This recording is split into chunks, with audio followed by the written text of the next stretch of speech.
Am I the a-hole for refusing to apologize for accidentally breaking my brother-in-law's nose and kicking him out of my house? Plus updates. Some context. I, 32 female, was violated when I was 17 during a home invasion when I was home alone. It has taken me years of intensive therapy to learn to live with what happened to me, and I am now in a great place and overall happy. I should mention that as part of my healing process, I've taken Muay Thai/kickboxing since I was 18 to help develop a sense of control and self-defense. One of my few triggers due to the nature of how my attack went down is being grabbed from behind. Being grabbed from behind automatically makes me panic and triggers my PTSD. All my close friends and family are aware of this. They don't all know the reason behind the fear, they just know not to do it, including my brother-in-law. Now, on to the AITA part. Last week, I hosted a get-together with a couple of family and friends at my home. My brother-in-law, 29 male, has always been something of a prankster/jokester. In the 5 years that he and my sister have been together, we have gotten along fairly well, and his prankster ways has never been an issue since he's never really directed them towards me. At one point during the evening, I went upstairs to change. My brother-in-law thought it would be hilarious to scare me as a prank. While heading back downstairs in the hallway, he came out of the guest room and grabbed me from behind. I lost it, and in my panic, I elbowed him in the face, which ended up breaking his nose. Even after everyone rushed upstairs and I saw it was just him, I could not stop spiraling and was in a full meltdown. I ended up calling him every name in the book and kicking him out of my home. Now that a few days have passed, my sister reached out stating that she thinks I need to apologize. Her reasoning being that he had no way of knowing that pulling a harmless prank would have caused such a reaction, especially since he didn't know the reason behind my fear. I stand by that it doesn't matter that he didn't know the details of why I was scared. He was aware that it was a debilitating fear caused by something traumatic and should have known better. Not to mention that he has yet to apologize to me as I broke his nose. Our family believes that my violent reaction was justified, however, they do think that kicking him out was a step too far. So, am I the a-hole? Now for the top comments before reading the updates. Not the a-hole. What gives him the right to put his hands on you? Period. The fact that he knew not to grab you from behind and did it anyway. Fool around and find out comes to mind. And he found a hack out. How old is he? 12? Pranks aren't cute/funny after 12. Not the a-hole. You're pretty awesome. Like movie-style takedown awesome. I like the above suggestion about saying, sorry, you didn't take me seriously and your nose got broken. Kicking him out was a valid reaction. You don't grab women from behind in the dark. No type of apology at all. It is not her fault he is a pervert. Not the a-hole. I'm not buying his innocent prank BS, to be honest. What he did was deliberately cruel. Knowing what it would do to you, he decided to do the thing that traumatized you so much. Think about that. He thought it would be a funny thing to do. That's not a prank. It's freaking psychopathic. It wouldn't surprise me if he was getting a thrill from it. I'm also not believing he doesn't know what happened to you. He knew you had a huge trauma, and he knew that as a result of this, being grabbed from behind is hugely triggering for you. Unless he has the intelligence of a lump of moldy cheese, he knows what happened to you. It's not hard to add it up. You owe him nothing. He owes you 1,000 apologies. Now for the first update. First and foremost, I would like to thank everyone for all the support and wonderful comments, especially all the comments calling me a badass for learning to defend myself and get to the point where I am today. Truly thank you. You all put a genuine smile on my face. Also, all the fool around and find out comments made me laugh, which, after all the recent events, was definitely needed. I wanted to first clarify/answer some common questions I saw. For those wondering what I meant by being grabbed from behind, it is not a simple tap on the shoulder or a gesture someone would make when simply trying to get your attention. When I say grab from behind, think bear hug. Also, for those wondering, my attacker was caught and is currently still behind bars. I ended up sending my family, sister, and brother-in-law included a link to this post. After reading the comments, you all have made family members that were previously thinking that I took it too far in kicking him out apologize and agree that until I felt comfortable, my brother-in-law is not to be invited anywhere I am. Especially since I am told he is doubling down on while maybe it was messed up of him to scare me, it was still just a prank, and I still broke his nose and need to apologize. So, with that being said, I decided that he could kick rocks and I hope his nose heals crooked. My sister and I have not spoken. She sent me a text asking to meet me this weekend to talk. Throughout this ordeal, the thing that has hurt the most has absolutely been the way she has downplayed what her husband did. She more than anyone knows how hard everything was for me and was there to see the aftermath of my attack. Depending on how everything goes this weekend, I will take the advice you all have made and make the decision on whether I need to go low/no contact with her. At least until she fully understands the severity of the situation and apologizes. I will possibly update this post one last time after this weekend to let you all know where we stand. Again, thank you all. Second update. Hello all. After a very difficult and tearful conversation with my sister, I have come to the decision to go low/no contact with her. Completely no contact for some time. She, like the rest of my family after reading all the comments you all have made, finally saw it from my perspective.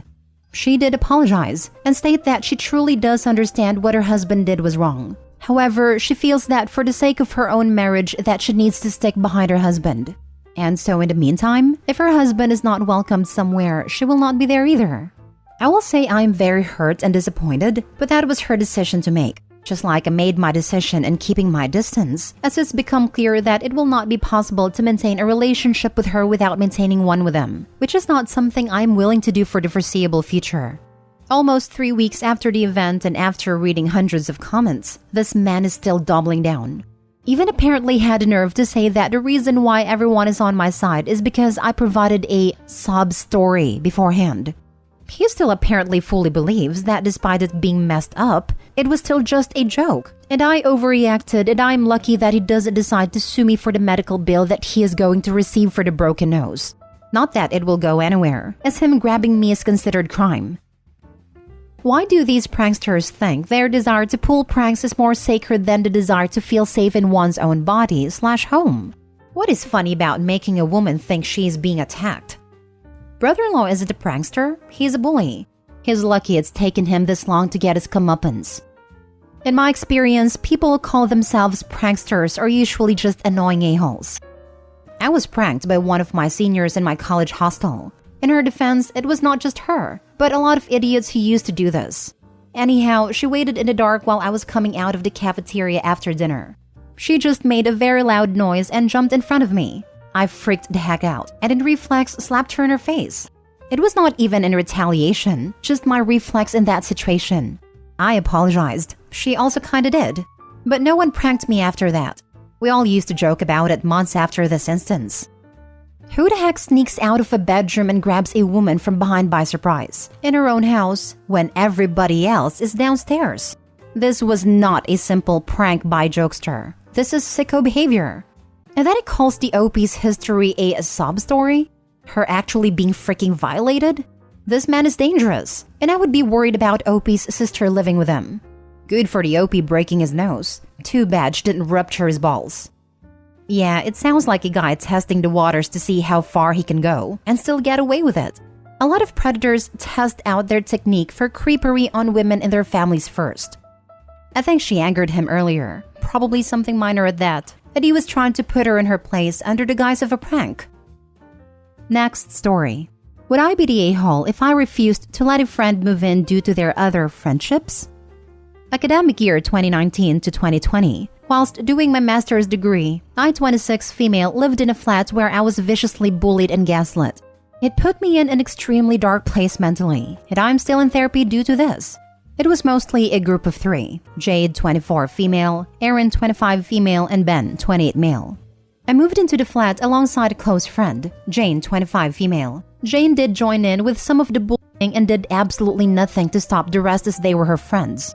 She is also somewhat romantically involved with Ben and are a bit codependent. She has never apologized and often ignores my boundary of I don't want to know about them or have nothing to do with them. Jane is on the autistic spectrum, which is why I don't hold it against her as much as she doesn't fully understand. I have just tried my best to avoid situations where I know she may have also invited my tormentors. The few times I have seen them due to Jane or running into them, they have been foul. From that nasty giggling behind your back stuff and at things you say, to mocking my accent and implying I have an eating disorder, etc. Considering their age, it is pathetic. We all still live in the same city, sadly. There is a housing crisis in the UK right now, and it is especially bad in my city. I'm lucky and live with two others, 25 female and 26 female, in a pretty flat in a nice neighborhood for far below market value. 25 female is moving out. We are now looking for a replacement and have been flooded with requests, including from Jane. I don't want to live with Jane, as my flat is my home and I want to feel safe here. Not worried about coming home to find people who made my life hell sat in my kitchen. However, I am aware Jane cannot afford a higher rent than this, and her overprotective parents won't allow her to live in a less expensive neighborhood. Meaning, if she doesn't move in with us, she would have to continue living with her parents and commuting. I know living with her parents would be bad for her mental health, as they treat her like a child still. All factors considered, would I be the a-hole if I told Jane she couldn't move in due to her close friendship with people who I feel deeply uncomfortable with, and quite frankly scared of? Now for the comments. Not the a-hole. You don't have to tell Jane anything other than she can't move in. Her life and situation is not your problem, and you need to prioritize your own living situation first. Jane made her choices, and she chooses to remain friends with these horrible people. She has consistently chosen them over you, and through her choices, she has excluded herself from ever living in your space again. Not the a-hole. Absolutely this. You need to come first in your life. And by the way, in my opinion, autism is not an excuse for bad behavior. However, the diagnosis/condition does create a need for Jane to learn how to temper her words and actions. Always easier said than done, I know. Her parents or caregivers/caseworkers should have been ahead of the curve on this years ago. Not the a-hole. You deserve to be comfortable in your own home. From how you've described things, Jane does not respect your boundaries. And honestly, I don't know why you're still friends with her because she's clearly not a friend to you. We have been friends for a long time and are part of a tight-knit group separate to this situation. This whole mess is the only bad thing she has ever done to me, and whilst I find it really hurtful, I have decided to forgive her, but I mostly have kept her at arm's length for my own sake.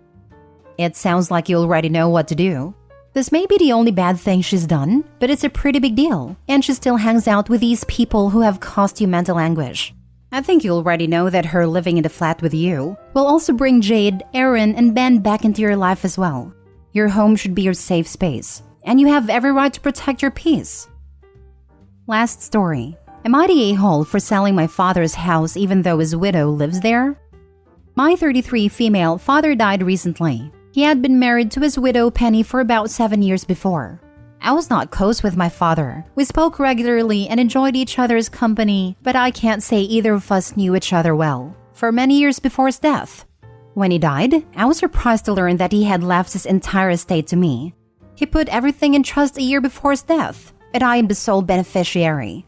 Besides a small sum that he left to Penny, the lawyer said he was advised not to leave her nothing in case she tried to contest it, so everything including his house is now mine. My father's lawyers and mine have advised that the will is structured such that it would be near impossible and very expensive to challenge. I don't want my father's money. I don't need it, and given our relationship, I don't feel right using it. However, he obviously wanted me to have it. So, I intend to transfer everything over to my daughter, make her the beneficiary of the trust, and she will have that in addition to her own trust fund once she is of age. However, I do not want to keep my father's house. I do not live in the same country as my father, and I do not want to deal with the admin of his possessions. I want the legal business done, and to close the book on a very painful chapter and grieve quietly. The trouble is, Penny lives in the house.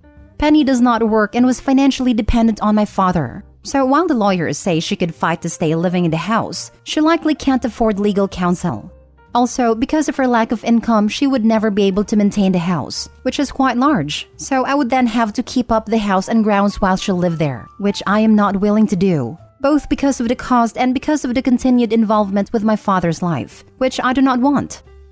I have notified her via the lawyers of the intention to sell the house, which has led to vicious and vitriolic messages from her kids, calling me evil and heartless.